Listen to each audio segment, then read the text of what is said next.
The ballroom fell into absolute silence. Crystal chandeliers continued to shimmer overhead, and somewhere in the distance, an orchestra played on as though nothing extraordinary had happened. Yet every conversation stopped mid-sentence.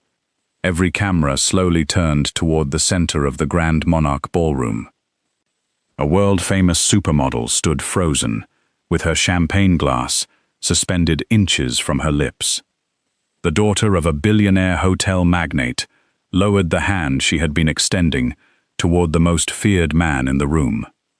Nobody could believe what they had just witnessed. Because instead of acknowledging the parade of glamorous women competing for his attention, Leonardo Romano, the youngest mafia boss ever to unite rival syndicates and one of the wealthiest investors in luxury hospitality, had reached past them all.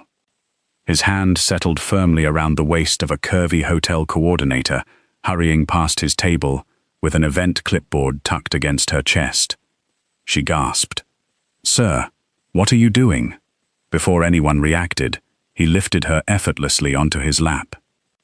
Sheets listing seating assignments fluttered across the polished marble floor. I'm working," she whispered, trying to stand. His arm tightened, not painfully, only enough to stop her. Then, Leonardo slowly lifted his eyes toward the silent ballroom. His gaze swept across politicians, celebrities, foreign investors, rival syndicate representatives. Every woman who had spent the evening trying to earn a single smile from him. When he finally spoke, his voice was calm enough to freeze the room. "She stays here." Another long silence followed. Then came the sentence that made even veteran mafia captains exchange uneasy glances. "Anyone who has a problem with that can leave." Nobody moved. Nobody even dared breathe. To everyone else, it looked like the country's most untouchable man had publicly claimed an ordinary hotel employee. Only Leonardo knew the horrifying truth. Less than 60 seconds earlier, that woman had unknowingly saved his life. Madeline Brooks believed the most stressful part of tonight would be convincing 12 billionaires to accept last-minute seating adjustments without starting an international diplomatic incident. She had been spectacularly wrong. The Grand Monarch Hotel had hosted royalty, presidents, Hollywood legends, and Nobel Prize winners. Its annual charity gala was considered one of the most exclusive social events in the country, attended only by those whose names influenced governments and financial markets. As senior event coordinator, Madeline carried responsibility far greater than her modest title suggested. If the evening unfolded flawlessly, the guests applauded the hotel. If anything went wrong, they blamed the coordinator, which meant they blamed her. At 32, Madeline had spent nearly a decade mastering the invisible art of solving disasters before anyone noticed they existed. She wasn't the glamorous face greeting celebrities at the entrance. She wasn't the executive appearing in magazine interviews. She was the woman racing through service corridors with a headset in one ear, memorizing hundreds of guest preferences while quietly preventing expensive catastrophes. Most people barely noticed her. That was exactly how she preferred it. Table 7 confirmed. She spoke calmly into her headset while crossing the ballroom. Wine substitution, approved for Ambassador Villeneuve. A server nodded. Another employee rushed toward her. The Romano security team requested another copy of the seating layout. Madeline frowned. They already received the final version 20 minutes ago. "I know." The employee looked confused. "But someone collected another one." Madeline stopped walking. "Who?" "I don't know." A tiny knot formed in her stomach. Professional instincts rarely shouted. They whispered, and hers had just whispered that something wasn't right. She reached the operations desk, positioned discreetly behind a decorative floral installation. 3 identical seating charts rested beside a laptop displaying the digital guest assignment system. Everything appeared normal, until she noticed table 1. Her eyebrows drew together. Leonardo Romano had been assigned seat 4 during every planning meeting for the past 6 weeks. Now his name appeared under seat 2. Madeline blinked. That wasn't possible. She opened the digital event log. No authorized revisions. No management approval. No timestamp. Someone had physically replaced the printed chart. Her pulse quickened. She opened the master file, stored on the secure hotel server. Seat 4. Exactly as she remembered. Someone had altered only the ballroom copy. Who touched these schedules? She asked quietly. The assistant beside her looked puzzled. No one, Ms. Brooks. Think carefully. We've all been preparing centerpieces. Madeline compared both documents again. Only one assignment had changed. One guest, one seat. Nothing else. An inexperienced coordinator might have assumed it was a printing error. Madeline didn't. She had coordinated too many international events to believe in convenient mistakes. She gathered the corrected chart, tucked it beneath her clipboard, and started toward Leonardo Romano's table. She intended to quietly apologize. Replace the seating assignment. Avoid embarrassment. Then disappear back into the background. Simple. Routine. Professional. She never reached the table. As she crossed the ballroom, Leonardo lifted his eyes from a conversation with European investors. Their gazes met for less than a second. Most people saw an expressionless billionaire. Madeline saw something else. Recognition. Calculation. Then his eyes shifted, not toward her face, but toward the revised seating chart, partially visible beneath her clipboard. He understood immediately. Someone had moved his chair, without permission, without record, without leaving a digital trace. Years of surviving assassination attempts had sharpened Leonardo's instincts beyond ordinary human perception. He didn't need proof, only patterns. And tonight, the pattern was screaming. His security chief, Gabriel Hayes, noticed the subtle change in Leonardo's posture. What is it? Leonardo answered without moving his lips. 3 o'clock. Gabriel's gaze swept the ballroom. Nothing. Everyone smiled. Everyone laughed. Everyone appeared perfectly relaxed. Exactly the way professionals looked before violence erupted. Meanwhile, on the mezzanine overlooking the ballroom, a man wearing a catering uniform slowly adjusted a serving cart, parked beside decorative curtains. No one paid attention to him. Inside the cart, a custom-built precision rifle rested beneath silver serving trays. Its barrel aligned almost perfectly with seat 2, the newly assigned seat. The assassin smiled. His employer had promised this would be effortless. Leonardo Romano would sit exactly where expected. One shot. One escape route. Millions transferred offshore before sunrise. Everything had gone according to plan, until the hotel coordinator picked up the wrong seating chart.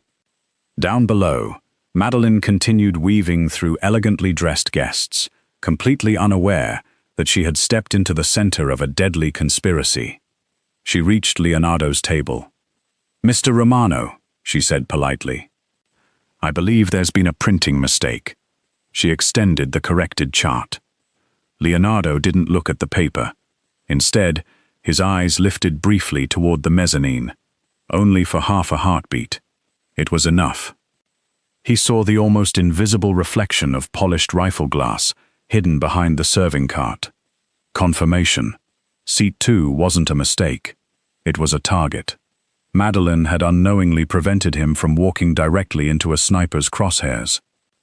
Unfortunately, everyone involved in the conspiracy had also just watched her correct the seating assignment, which meant the only witness capable of ruining their plan had unknowingly revealed herself. Leonardo made his decision instantly. Not tomorrow. Not after consulting security. Now, before anyone else could act. His chair scraped softly against the marble floor. Every nearby conversation paused. He stood. Reached for Madeline. Wrapped one powerful arm around her waist. and pulled her onto his lap in front of the entire ballroom. The gasp that swept through hundreds of guests echoed beneath the crystal chandeliers. Exactly as Leonardo intended. If the conspirators wanted to eliminate the woman who had spoiled their assassination, they would first have to challenge the most feared man in the underworld before the eyes of the entire world. For nearly 5 full seconds, the Grand Monarch Ballroom remained perfectly still. No music seemed loud enough to break the suffocating silence. No guest dared whisper.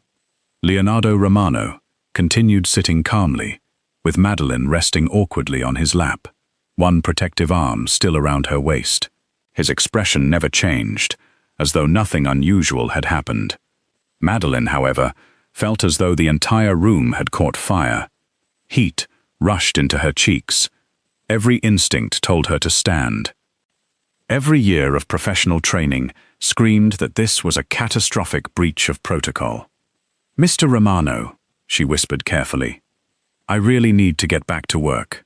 Without looking at her, Leonardo answered quietly enough that only she could hear. "If you stand up right now, you'll die." Her breathing stopped. She searched his face, expecting sarcasm. There was none. His dark eyes never left the ballroom. Only then did she notice something strange. He wasn't watching the guests. He was studying reflections. Crystal chandeliers, silver serving trays, tall ballroom mirrors, window glass, anything capable of revealing movement without forcing him to turn his head. Madeline suddenly became aware of another detail. His security team had moved. Not dramatically. Professionals never did. A man who had been speaking with diplomats casually repositioned himself beside a marble pillar. Another guest drifted toward the ballroom entrance while pretending to answer his phone. 2 more quietly changed places near opposite exits. To everyone else, nothing appeared unusual. To someone trained to notice logistics, an invisible wall had just formed around Leonardo and around her. "What is happening?" she whispered. Leonardo answered with another question. "When you corrected my seating assignment, did anyone besides you touch that chart?" Madeline frowned. "I don't know." "Think." She replayed the last 15 minutes. The operations desk, the duplicate schedules, the assistant, the catering staff, someone requesting an extra copy. Then, her stomach tightened. There was another coordinator, Vanessa Harrington. Leonardo's eyes sharpened almost imperceptibly. "Tell me." She asked whether everything was ready before guests entered. Madeline swallowed. "I thought she was just checking on preparations." What exactly did she ask? "Whether your table assignment had been confirmed." Leonardo remained silent. Gabriel Hayes leaned slightly closer. "Boss. North mezzanine. I see him." Madeline blinked. "See who?" Neither man answered. Across the ballroom, a violin solo reached its graceful climax. At precisely the same moment, the catering cart on the upper level rolled backward, only 6 inches. Leonardo stood. In one smooth movement, he lifted Madeline completely off his lap and positioned her behind his body. The action looked almost gentlemanly. Only Gabriel recognized it for what it truly was. A shield. 3 sharp pops echoed through the ballroom. Most guests mistook them for champagne corks. Leonardo didn't. "Down!" Gabriel roared. The ballroom exploded into chaos. Guests screamed. Crystal shattered. Someone overturned an entire banquet table. Security agents rushed toward the mezzanine, while dozens of influential guests dropped behind chairs in complete panic. Madeline instinctively crouched behind Leonardo. "What happened?" "A rifle." She stared at him. "A what?" The shot missed. Only then did she notice a fresh crack spreading across the enormous marble column, less than 2 feet from where Leonardo had been sitting moments earlier. A tiny hole, barely visible. Her blood turned cold. Someone had fired directly at him. Hotel security flooded the ballroom. Guests were hurried toward emergency exits. News cameras outside the hotel immediately noticed the sudden lockdown. Within minutes, social media would explode with speculation. Inside the ballroom, however, Leonardo appeared strangely calm, almost as though he had expected this. Gabriel returned only 90 seconds later. He escaped. Leonardo nodded once. Weapon, custom precision rifle. Professional. Gabriel's jaw tightened. Very. Leonardo glanced toward Madeline. So was the planning. She looked back and forth between them. I don't understand. Leonardo dismissed several approaching executives with nothing more than a glance. When they were finally alone near one of the private reception corridors, he spoke. You changed my seat. I corrected it. You saved my life. Madeline stared. No. I only fixed paperwork. No. Leonardo's voice remained calm. You restored the original seating arrangement. He pointed toward the ballroom. The rifle was aimed at seat 2.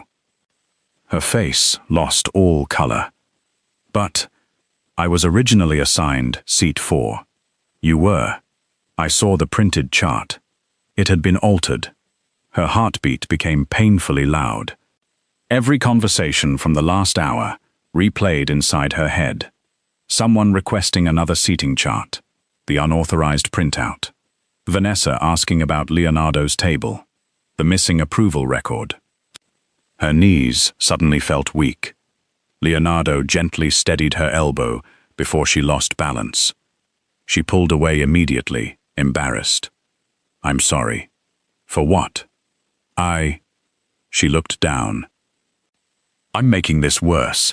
Leonardo frowned. You believe this is your fault. If I hadn't noticed the chart, they would have killed me.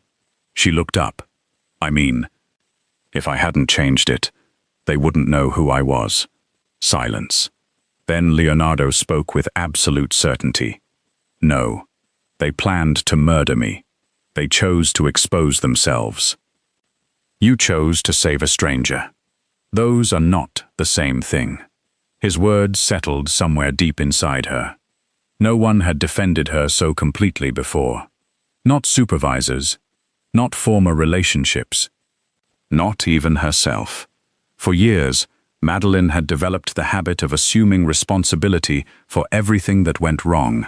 Leonardo seemed incapable of allowing her to do that. Before she could answer, a familiar voice interrupted. Leonardo. Vanessa Harrington approached, wearing the perfect expression of professional concern. Her tailored evening gown remained immaculate, despite the chaos surrounding them. I've spoken with hotel management. She looked toward Madeline. Our coordinator must be terribly shaken. Her smile appeared warm. Almost too warm. Madeline suddenly noticed something she hadn't before. Vanessa wasn't looking at her face.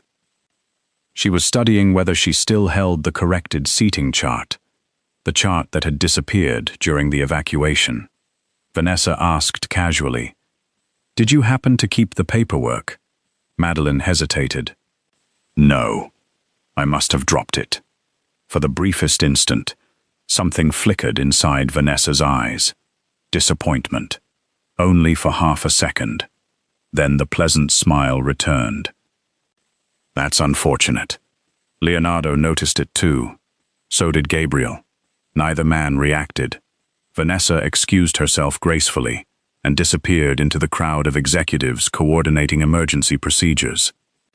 Gabriel waited until she was gone. She wanted the documents. Leonardo nodded. Because they're evidence. Madeline stared at both men. You think Vanessa? I don't think. Leonardo answered quietly. I observe. He turned toward the now empty ballroom, where shattered crystal reflected emergency lights across the polished floor. The seating assignment wasn't changed to improve protocol. It was changed to control geometry. Madeline frowned. Geometry? The angle? Gabriel explained. A sniper calculates distance, elevation, and body position. If Leonardo sits 18 inches to the left, the bullet hits. She felt physically ill. So, the entire ballroom layout was part of the assassination. Leonardo looked at her again. And now every person involved knows one thing. What? You recognized the mistake. A cold chill crept down her spine. I don't even know who they are. They don't care, Gabriel answered. They only care that you're alive. Leonardo's phone vibrated. He glanced briefly at the encrypted message. His expression hardened. What happened? Gabriel asked. Our surveillance team. Leonardo slipped the phone into his pocket. They reviewed exterior cameras. And? The catering employee never entered through hotel security. Madeline frowned. Then how did he get inside? Leonardo's eyes settled on the glittering Grand Monarch logo suspended above the ballroom entrance. He didn't. He was already inside the hotel. By sunrise, the Grand Monarch Hotel had become the most heavily guarded building in the city. Luxury sedans carrying politicians disappeared before reporters could question them. Private helicopters lifted international guests from the rooftop. Official statements described the previous night's panic as a minor security incident. Almost nobody believed it. Inside the executive conference suite on the 32nd floor, the atmosphere was considerably less polished. 3 enormous monitors displayed security footage from every ballroom entrance. Gabriel Hayes stood with his arms crossed. Sophia Romano quietly compared access logs. Leonardo remained near the floor-to-ceiling windows overlooking the waking city. Only Madeline looked completely out of place. She still wore her employee identification badge. Her headset hung loosely around her neck. Her shoes hurt after 16 uninterrupted hours on her feet. She had coordinated hundreds of luxury events. Never once had she imagined spending the following morning inside a private strategy meeting with the country's most feared mafia boss. I shouldn't be here, she said softly. Leonardo turned. You are the only person who noticed the seating change. I'm still just a hotel coordinator. No. His answer came immediately. You're now a witness. The word settled heavily between them. Witness, not employee, not coordinator, not bystander. Someone had already tried to murder Leonardo. Now the people behind that attempt knew Madeline had disrupted their plan.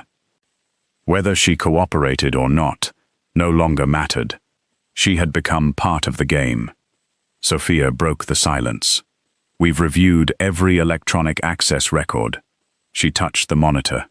No unauthorized logins. Gabriel frowned. Impossible. The seating chart was altered.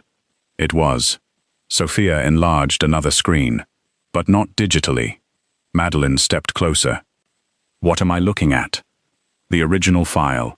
It showed Leonardo assigned to seat 4. Sophia opened a second document. The printed ballroom copy. Seat 2. Madeline stared. So someone changed it after printing. Exactly. Gabriel nodded slowly. No cyber intrusion. No database breach. No hacked system. Leonardo folded his arms. Which means only one thing. Madeline looked toward him. The traitor works inside the hotel. A chill ran through the room. Sophia switched to surveillance footage from the operations office. The recording showed employees preparing final documents, servers collecting menus, florists adjusting arrangements, managers signing paperwork. Then the video froze. Madeline leaned forward. That's Vanessa. Vanessa Harrington entered the operations office, carrying a folder. She smiled at the staff, exchanged a few casual words. Nothing unusual. She remained alone beside the printer for exactly 43 seconds. Then she walked away. Gabriel replayed the clip. Again, again, again. Can we zoom in? Sophia enlarged the image. Vanessa's body completely blocked the printer from view. When she stepped aside, 2 copies remained in the output tray instead of 1. Madeline slowly covered her mouth. She printed another seating chart. Sophia nodded. But that's not all. She advanced the recording. A catering employee entered less than 30 seconds later. He picked up the second chart. No conversation, no signature, no authorization. He simply left. Madeline frowned. "I've never seen him before," Gabriel answered quietly. "You weren't supposed to." Sophia displayed employee records. No name, no payroll, no contractor identification. No temporary staffing registration. The catering employee didn't exist.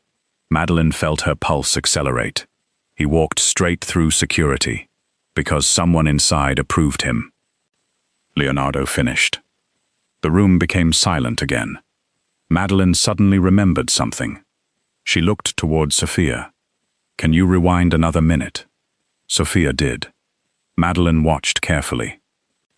Every movement, every employee, every detail. Then she pointed toward the lower corner of the screen. There. What? The floral cart. Everyone looked. A large, decorative arrangement stood beside the operations desk. Perfectly ordinary. Except, 20 seconds before Vanessa arrived, another employee quietly rotated the arrangement. Only a few inches. Madeline frowned harder. Why would anyone move flowers? Gabriel's eyes narrowed.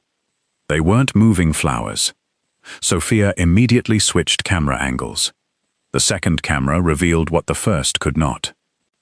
The enormous floral display completely blocked one security camera after being rotated, exactly enough to conceal the printer. Gabriel let out a low whistle. They created a blind spot. Leonardo remained expressionless. Professional planning. Madeline suddenly understood why the entire conspiracy frightened Leonardo more than the rifle itself. None of this had been improvised. Someone had studied hotel routines, employee habits, camera positions, printer locations, guest movement, every detail. For weeks, maybe months. She looked down at her hands. "I should have noticed." Leonardo answered before anyone else could. "You noticed the only detail that mattered." She looked up. "The seating assignment. You saved my life." Madeline gave a weak smile. "I nearly got you killed." "No." He stepped closer. They failed. His certainty carried an unexpected warmth. For the first time since the gala, Madeline felt the crushing guilt ease ever so slightly. Her thoughts were interrupted when one of Gabriel's encrypted phones vibrated. He answered immediately, only listened. His expression darkened. "They're gone." Leonardo didn't ask who. He already knew. "The maintenance crew?" Gabriel nodded. "Every employee who worked overnight has disappeared. Addresses? Fake. Employment records? Forged." Madeline stared. "The hotel hired ghosts?" Sophia answered. "No. The hotel hired through subcontractors." She opened another file. 3 different service companies.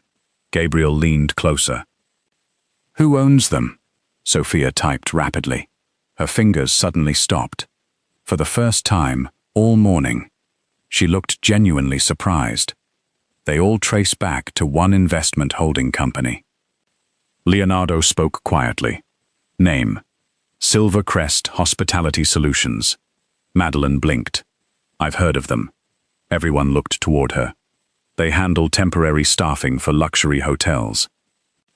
She hesitated. "At least, I thought they did." Sophia searched corporate ownership records. The results appeared one by one. Layers of shell corporations, offshore accounts, false directors. Then finally, one verified shareholder, Viktor Sokolov. Gabriel's jaw tightened. He finances contract assassinations. Madeline felt sick. So the staffing company was never a staffing company. Leonardo completed. It was an infiltration network. Before anyone could continue, another notification appeared. Sophia opened it immediately. This just arrived from hotel accounting. A payment authorization filled the screen. Dated 2 weeks before the gala. Approved internally. Amount: $3 million. Purpose: temporary event staffing. Madeline frowned. That's impossible. Why? Our annual staffing budget isn't even 1/3 of that. She leaned closer. And... What? That signature. Everyone followed her finger. The authorization carried the digital approval of the hotel's chief operations executive, Olivia Bennett. Madeline shook her head immediately. No. You know her? For 8 years. She would never approve this. Leonardo remained thoughtful. Unless she didn't. Sophia enlarged the signature. Microscopic differences became visible. The pressure curves. The timing pattern. The encryption sequence. It was forged. Gabriel exhaled slowly. So someone inside framed the COO. Madeline suddenly remembered another conversation. She turned toward Leonardo. Yesterday morning, Olivia argued with Vanessa. About what? I couldn't hear everything. But Olivia kept saying. She closed her eyes, trying to remember. The board never authorized additional contractors. The room fell silent once more. Leonardo slowly turned toward Gabriel. Now we know why. Gabriel nodded. Olivia discovered the fraud. And Vanessa needed her blamed before she could expose it. Madeline's heartbeat quickened. If Olivia is innocent, she's in danger. Leonardo reached for his phone. He dialed immediately. No answer. He tried again. Nothing. Gabriel was already moving toward the door. I'll send teams. Leonardo stopped him. No. Gabriel looked back. They'll expect that. So what do we do? Leonardo's expression hardened. We do exactly what they believe we won't. He looked directly at Madeline. They think you're frightened. They think we'll hide you. He paused. A dangerous calm settled over his voice. We're going to let them believe they still control the board. Madeline frowned. You want them to think we're doing nothing? Leonardo gave the faintest smile. No. I want them to make one more mistake. Outside the conference room, somewhere deep inside the Grand Monarch Hotel, an elevator door quietly opened. A woman stepped into the executive hallway, wearing an elegant charcoal suit. She carried a leather document case in one hand. Security barely glanced at her identification badge.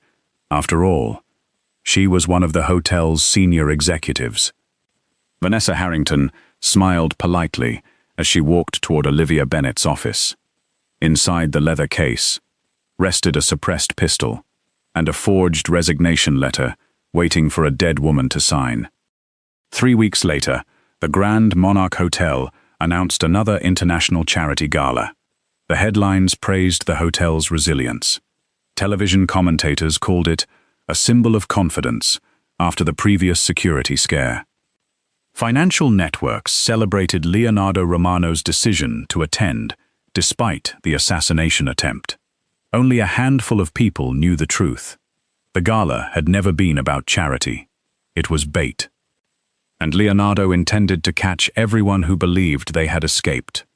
Long before the first limousine arrived, the ballroom had already been transformed into the most sophisticated surveillance operation ever hidden beneath a luxury event. Every chandelier contained miniature cameras. Every floral arrangement concealed directional microphones. Every security guard visible to guests had 2 unseen counterparts positioned elsewhere in the building. Gabriel Hayes personally inspected every entrance. Sophia Romano monitored live data from a command center hidden beneath the hotel's conference level. Nothing had been left to chance. Almost nothing. Madeline stood inside the staff preparation room, fastening the final button on her Navy evening coordinator jacket. She looked at her employee badge resting in her hand. For years, it had represented safety, routine. An ordinary life built through discipline and hard work. Tonight it felt strangely different. She was no longer invisible. Every person involved in the conspiracy knew exactly who she was. A quiet knock interrupted her thoughts. Leonardo entered. For a moment, neither of them spoke. He noticed the exhaustion she tried so carefully to hide. "You haven't been sleeping." She managed a small smile. "You noticed. I notice everything concerning you." The words escaped naturally. Neither of them acknowledged how personal they sounded. Madeline looked toward the ballroom doors. "What if they don't come?" "They're already here," he answered with complete certainty. "They invested too much to abandon their plan." She hesitated. "I still don't understand why you insisted I work tonight." Leonardo stepped closer. "Because this story has to end where it began." She searched his face. "What if they come after me again?" "They will." His answer carried no hesitation. "And that's exactly why they'll lose." Minutes later, guests flooded into the ballroom.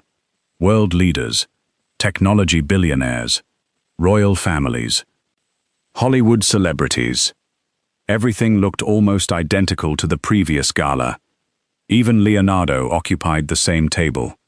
The only visible difference, Madeline no longer hurried nervously between guests. She moved confidently through the ballroom, quietly coordinating staff with the calm professionalism that had always defined her. Across the room, Vanessa Harrington watched every step. She smiled politely while greeting investors. Inside, her patience was wearing thin. Viktor Sokolov stood near the auction display, disguised as a European philanthropist. He spoke into an almost invisible microphone. "Target is exposed," Vanessa answered without moving her lips. "Wait. We still need confirmation." Neither realized that Gabriel had already intercepted every encrypted transmission inside the building. Sophia listened from the command center. "They're communicating." Leonardo glanced toward the orchestra. Not yet. The evening continued. Charity speeches, luxury auctions, standing ovations. Everything unfolded exactly according to schedule. Until Madeline approached Leonardo's table, carrying a revised auction sequence. Vanessa's breathing slowed. There, exactly as before. History was repeating itself. Victor quietly reached inside his jacket. Not for a weapon, for a secure transmitter. If Madeline handed Leonardo the document, the backup assassination team positioned outside would receive the signal. Leonardo accepted the folder, instead of opening it. He stood. The orchestra slowly stopped playing. Hundreds of conversations faded into silence. Every guest instinctively looked toward him. Leonardo smiled politely. "Ladies and gentlemen, I owe tonight's success to someone very few of you have ever noticed." Madeline froze. He turned toward her. "For years, this woman has solved problems before anyone realized they existed. She prevented disasters, protected reputations, saved events worth billions. No headlines, no applause, no recognition, just quiet excellence." Confused applause began spreading across the ballroom. Vanessa frowned. This wasn't supposed to happen. Leonardo extended his hand toward Madeline. She hesitated, then stepped beside him. He looked around the ballroom. 3 weeks ago, many of you witnessed me pull this woman onto my lap. Uneasy laughter spread among several guests. Leonardo continued. Most assumed it was possessiveness. They were wrong. Every eye focused on him. I did it because someone in this room had already signed her death warrant. Absolute silence. Vanessa's smile disappeared. Victor slowly lowered his champagne glass. Leonardo nodded once toward Gabriel. The ballroom lights dimmed. The enormous projection screen behind the stage illuminated. Security footage appeared. The operations office. The duplicate seating chart. Vanessa standing beside the printer. The floral display rotating. The fake catering employee collecting the altered document. A wave of shocked whispers rolled across the ballroom. "No!" someone murmured. Gabriel advanced the footage. Another recording appeared. Bank transfers, shell companies, forged staffing contracts, Viktor Sokolov's ownership trail, millions disappearing through Silvercrest Hospitality Solutions. Several board members visibly paled. Then came the final recording. Audio. Vanessa's voice. Clear, calm, professional. Move Romano to seat 2. The sniper already has the angle. Gasps echoed throughout the ballroom. Vanessa staggered backward. "That's fabricated." Sophia's voice filled the room. "It was recovered from your encrypted cloud archive." Vanessa turned toward the exits. Security teams quietly stepped into place. Every escape route had already disappeared. Victor moved first. His hand shot beneath his dinner jacket. A suppressed pistol appeared. Guests screamed. Before anyone else reacted, Madeline saw something. Not Victor. The waiter standing directly behind Leonardo. The same movement. The same subtle reach beneath a serving tray. A second assassin. "Leonardo!" she shouted. Without thinking, she shoved him sideways. The gunshot cracked through the ballroom. The bullet shattered an enormous crystal chandelier instead of striking Leonardo's chest. Glass exploded across the marble floor. Gabriel drew his weapon. Security teams swarmed both attackers. Victor fired again while sprinting toward the service corridor. Leonardo remained astonishingly calm. "Don't shoot." The Gabriel looked at him. Alive. Within seconds, Victor disappeared through the kitchen. Exactly as planned. Because Leonardo wanted him running. Every corridor ahead had already been sealed. Victor burst through the rear loading dock. Waiting outside were federal investigators, Financial Crimes Division, International Organized Crime Task Force. Dozens of officers. Helicopters circled overhead. Floodlights ignited simultaneously. Victor slowly realized the horrifying truth. He hadn't escaped the ballroom. He had been guided out of it. Inside, Vanessa attempted one final lie. "I had nothing to do with him." Leonardo quietly handed her the folder Madeline had delivered minutes earlier. She frowned. "What is this?" "The original seating chart." She stared. "I thought it disappeared." Leonardo's eyes never left hers. It never did. Madeline looked equally surprised. "You found it?" He smiled faintly. "No. You protected it." She blinked. "I did? The night of the first gala, when I pulled you onto my lap, you instinctively held your clipboard against your chest." He gently opened the folder. The original seating chart remained inside, folded beneath several event schedules she had never bothered to remove. "The evidence never left your possession," Madeline slowly remembered. During the panic, she had clutched the clipboard the entire time. She simply never realized one sheet remained hidden. Vanessa's face drained of color. Without that document, she might have escaped. With it, every forged revision could be proven beyond doubt. Federal agents entered the ballroom moments later. One investigator approached Leonardo. "We have enough." Leonardo nodded. "Then take them." Viktor Sokolov was escorted inside wearing handcuffs. For the first time all evening, the feared financier looked genuinely terrified. He wasn't looking at the police. He was looking at Leonardo. Because he finally understood. The Mafia Boss had defeated him, not with violence, but with patience, with evidence, and with the overlooked hotel coordinator everyone believed would panic under pressure. Leonardo turned toward Madeline, quietly enough that only she heard him. "I told you. You were worth protecting." She looked into his eyes. For the first time, she believed him.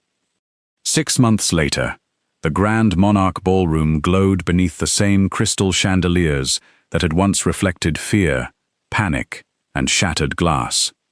Tonight, They reflected something entirely different: respect. The annual International Children's Foundation Gala had returned. Every seat was occupied. Every media outlet in the country covered the event live. The assassination attempt, the corruption scandal, and the arrests of Viktor Sokolov and Vanessa Harrington had become one of the largest criminal investigations in modern financial history. Dozens of shell corporations had collapsed. Several executives had accepted plea agreements. International authorities recovered billions of dollars hidden through luxury hospitality investments. The Grand Monarch Hotel survived. Not because it avoided the scandal, because the truth had been exposed before the world. Guests whispered as another limousine arrived. "It has to be him. Romano is here. I heard he's bringing someone." Camera flashes erupted outside the entrance. Leonardo Romano stepped onto the red carpet wearing a perfectly tailored black tuxedo. As always, he carried himself with effortless authority. Reporters called his name. He acknowledged none of them. Instead, he turned, extended one hand toward the limousine. A woman stepped out. The whispers stopped. Madeline Brooks smiled nervously as she accepted his hand. She wore deep sapphire silk that complemented every graceful curve she had spent most of her life trying to hide beneath oversized jackets and practical uniforms. The gown had not been designed to make her appear smaller. It had been designed to celebrate exactly who she was. Her confidence radiated more brightly than the diamonds around her neck. For years, she had entered this building through the employee entrance carrying clipboards and emergency schedules. Tonight, the front doors opened for her. Photographers stared in disbelief. "Isn't that the coordinator? The woman from the first gala?" Leonardo noticed the uncertainty returning to her posture. Without saying a word, he placed one steady hand against the small of her back. Not to lead her, to remind her she was not walking alone. The gesture was subtle, the effect immediate. Madeline straightened her shoulders. Together they entered the ballroom. Conversations dissolved one after another as hundreds of guests turned toward them. Several executives who had once overlooked Madeline now approached with genuine admiration. The chairman of the Grand Monarch Hotel stepped forward first. "Ms. Brooks." His smile carried unmistakable respect. "The board of directors asked me to deliver this personally." He handed her an elegant leather folder. Inside rested a new employment contract. Executive Director of Global Event Strategy. Her salary exceeded anything she had ever imagined possible. She looked up in disbelief. "I never applied." "You didn't need to." He smiled warmly. "The entire board voted unanimously. You protected this company when many of us failed." Applause gradually spread through the ballroom. Not polite applause. Sincere applause. Madeline's eyes filled with tears. For years, she had worked quietly behind elegant curtains, making certain everyone else received recognition. She had never expected the spotlight to turn toward her. Leonardo watched silently. He looked far prouder than if the applause had been meant for him. Later that evening, after the speeches ended and the orchestra resumed playing, the ballroom slowly returned to quiet conversation. Madeline stepped onto one of the balconies overlooking the city. The cool evening air settled around her. "It still feels unreal." Leonardo joined her. "You've said that every day this week." She laughed softly. "Because every day, something impossible happens." He leaned against the marble railing. "No, something overdue happens." She turned toward him. "I spent years believing that if I worked hard enough, someone would eventually notice." He smiled faintly. "They did." She shook her head. "No, they noticed after you did." For several moments, neither of them spoke. Below them, the city lights stretched endlessly into the distance. Finally, Madeline asked the question she had carried since the night everything changed. "Can I ask you something?" "You can ask me anything." She searched his face. "That first night, When you pulled me onto your lap. She hesitated. Were you protecting me? Or had you already? She couldn't finish the sentence. Leonardo understood anyway. He looked toward the ballroom before answering. The truthful answer? She nodded. When you corrected the seating chart, I realized someone intended to kill me. I also realized every conspirator had just seen your face. I knew they would come after you. He paused. So yes, my first decision was protection. Madeline lowered her eyes slightly. I thought so. But, she looked back up. His expression had softened in a way she had never seen before. It wasn't the first time I noticed you. She frowned. It wasn't? No. I noticed you almost a year earlier. She looked genuinely surprised. I don't remember meeting you. You wouldn't. He smiled. It was after an international summit. The ballroom was empty. You thought everyone had gone home. Madeline searched her memory. I stayed until almost 3 in the morning. You were fixing the floral arrangements. You looked exhausted. You had removed your shoes. She laughed in embarrassment. I remember that. You apologized to every employee because they were working late. You carried heavy centerpieces yourself, instead of asking anyone else. You thanked the kitchen staff before leaving. Madeline stared. You saw all that? I did. You never introduced yourself. I wasn't supposed to. He smiled quietly. You believed nobody noticed you. I was trying very hard not to. She waited. So why didn't you say anything? Because I wanted to know whether your kindness changed when nobody important was watching. It never did. The city seemed unusually quiet around them. Madeline felt tears gathering once again. So, when everyone thinks you chose me because of what happened that night, they're wrong. Leonardo nodded. They're incomplete. He stepped closer. I pulled you onto my lap because it was the fastest way to protect your life. He gently brushed a loose strand of hair behind her ear. But I refused to let you leave afterward, because I had already spent an entire year admiring the woman everyone else overlooked. Madeline's eyes shimmered. You admired me? I respected you first. He answered without hesitation. Respect became admiration. Admiration became concern.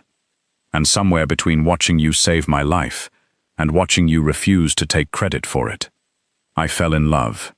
She laughed through her tears. I've never had anyone look at me the way you do. He smiled warmly. That's because everyone else spent too much time looking at appearances. I was paying attention. Inside the ballroom, the orchestra began the evening's final waltz. Guests gathered on the dance floor. Leonardo extended his hand. May I? Madeline placed her hand in his. You don't have to ask. I always will. They returned to the ballroom together.